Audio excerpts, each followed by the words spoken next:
বৰ্তমান পৰিস্থিতিটো এনেকুৱা হৈ পৰিছে ৰাইজ বিধে বিধে খোৱাটো দূৰৰে কথা তো এবিধ শাক পাচলি ৰান্ধি বাঢ়ি খোৱাটোতে একদম খাদ্যৰ বাহিৰত হৈ গৈছে কাৰণ পাচলিৰ ইমান দাম যোৱাকালি আনিছিলে মাছ ভাবিছিলোঁ মাছৰ আঞ্জাই কাম চলাই দিম মানে মাছৰ আঞ্জা দিয়ে আমি ৰান্ধি বাঢ়ি খাই দিম কিন্তু মানুহজনৰ কাৰণেতো আকৌ এক্সট্ৰা বেলেগ এটা পাচলি বা কিবা বেলেগ বনাবই লাগিব কাৰণ টোটেলি মানুহজনে মাছ নাখায় কিন্তু আচৰিত কথা যিজন মানুহে একদম মাছ টোটেলি বেয়া পায় নাৰান্ধেও নাখায়ো নুচুৱেও কিন্তু সেইজন মানুহে আকৌ ল'ৰাটোক মানে মাছ খুৱাই দিব পাৰে নিজে নাখায় কিন্তু ল'ৰাৰ কাৰণে চাওকচোন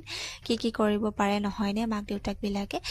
তো এয়া দেখিছেনে মই ফ্ৰিজটো লক কৰি এইটো কাৰণে থ'বলগীয়া অৱস্থা হৈছে আমাৰ ল'ৰাই কি হয় ফ্ৰিজটো বাৰে প্ৰতি খুলি থাকে আৰু খোলা মেলা কৰিলে যিহেতু ফ্ৰিজবোৰ বেয়া হৈ যাব নহয় জানো আকৌ এটা ফ্ৰিজ বেয়া হোৱাৰ পাছত আকৌ এটা কিনাটো একদম অসম্ভৱ কথা আমাৰ কাৰণে সেইটো কাৰণে মই লক কৰি থ'বলগীয়া অৱস্থা হৈছে চাবি মাৰি তো ৰুমৰ পৰিস্থিতিটো অকণমান দেখাই দিছোঁ ৰুমৰ অৱস্থাটো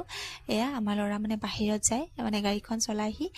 বাহিৰত যাব মন কৰি আছে যিহেতু দেউতাক আছে বাহিৰত ৰাতি বাৰু ভিডিঅ'টো হয় কিন্তু ৰাতি দিন কথা নাই আমাৰ ল'ৰা থাকে বাহিৰতে ভিতৰত মন গ'লে ভিতৰত থাকিব